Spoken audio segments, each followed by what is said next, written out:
제가 대학에서 강의할 때 자주 사용하는 표현이 있습니다. 평균의 위험이라는 건데요. 평균의 함정이 가져올 미래에 대한 예측을 표현하려고 했습니다. 우리가 가장 쉽게 그리고 많이 접하는 단어가 바로 평균 아니겠습니까? 그만큼 일반화된 신뢰를 담고 있다는 뜻이기도 합니다. 그런데 그 일반화된 신뢰가 잘못 이해되거나 적용이 되면 위험성도 커지게 됩니다. 하나의 예를 들어보겠습니다. 대한민국의 평균 소득입니다. 지난 5월 통계청이 조사 발표한 2023년도 1사분기 가계 동향 조사를 보니까요. 월 평균 소득이 505만 원입니다. 1년으로 따지면 6천만 원이 넘지 않습니까? 이 정도면 대한민국이 참 잘 사는 국가구나 이런 생각이 든단 말이죠. 그런데요, 여기에 함정이 있습니다. 바로 평균이지 않습니까? 가장 많이 버는 가게와 가장 적게 버는 가게를 들여다보면 말이죠. 가장 많이 버는 집은 평균 1148만 3천 원을 법니다. 그에 비해서 가장 적게 버는 집은 107만 6천 원입니다. 그러니까 10배가 넘게 차이 나는 겁니다. 어마어마한 차이지 않습니까? 그런데 평균이라는 함정, 그 위험성에 가려져 있는 겁니다. 더욱 중요한 것은 가계의 부채, 그러니까 빚이 얼마나 되느냐는 겁니다. 우리가 흔히 밥 안 먹고 크는 게 이자라고 얘기합니다. 쉬지도 않고 자라는 게 이자라고 얘기하지 않습니까? 그만큼 빚이 그리고 이자가 무서운 겁니다. 통계청이 발표한 2022년 기준 가계당 부채는 9,170만 원으로 나타났습니다. 최근 부동산 거품이 꺼지면서 가계부채 폭탄이라는 얘기까지 나오지 않습니까?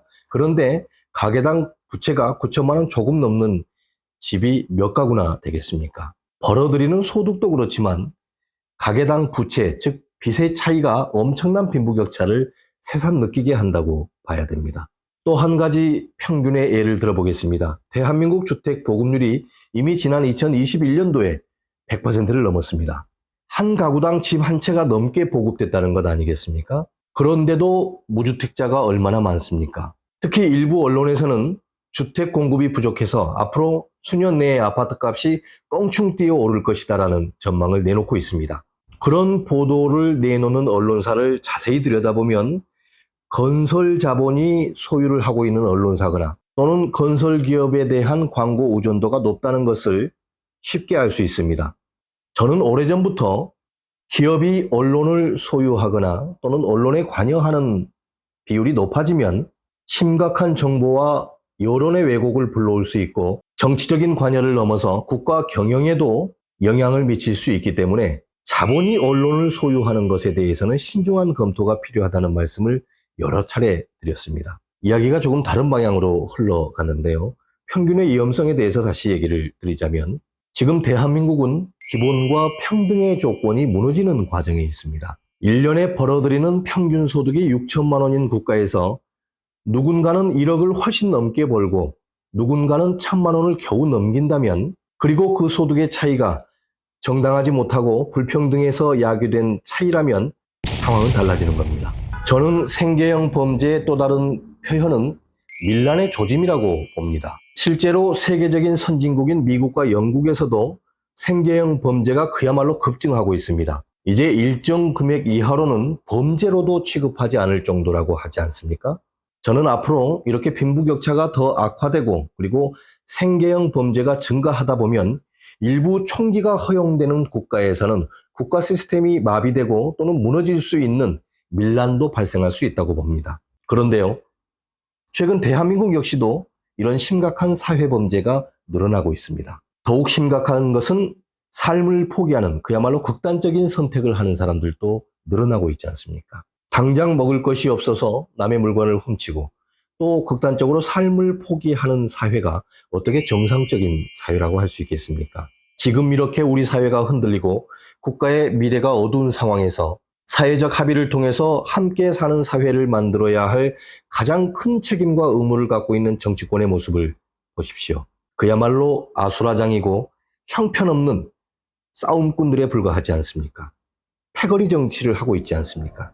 내 편이 아니면 쌍소리와 극언을 내뱉고 차마 입에 담지 못할 극단적인 행동까지 서슴지 않는 정치권을 보면서 도대체 어디에 희망이 있고 자라나는 젊은 미래 세대에게 어떤 대한민국을 물려줄 수 있겠습니까?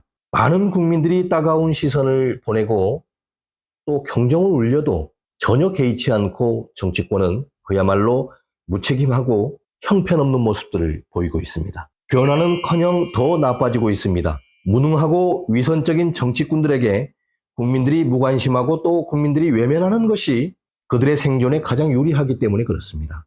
지금까지의 상황을 보면 앞으로의 상황도 짐작할 수 있습니다. 생계형 범죄가 늘어나고 극단적으로 삶을 포기하는 사례까지 증가한다는 것은 우리 사회 질서 그리고 국가에 대한 거부 의사이기 때문에 그렇습니다. 바꾸어 말하면 우리 사회 그리고 국가 질서에 대한 경종을 울리는 밀란의 시그널입니다. 하지만 저는 그 밀란의 시그널이 결코 나쁘지만은 않다고 봅니다. 그 밀란이 선거를 통해서 투표를 통해서 시작되기를 바라기 때문에 그렇습니다. 우리 국민들에게는 투표라고 하는 가장 강력한 무기가 있지 않습니까? 그 무기를 사용했을 때 비로소 진정한 밀란은 성공하고 또 새로운 대한민국이 시작된다고 봐야 됩니다. 역사는 수많은 경험과 교훈을 통해서 지금을 살아가는 우리들에게 이렇게 얘기를 하고 있습니다. 통하지 않으면 행동해야 합니다.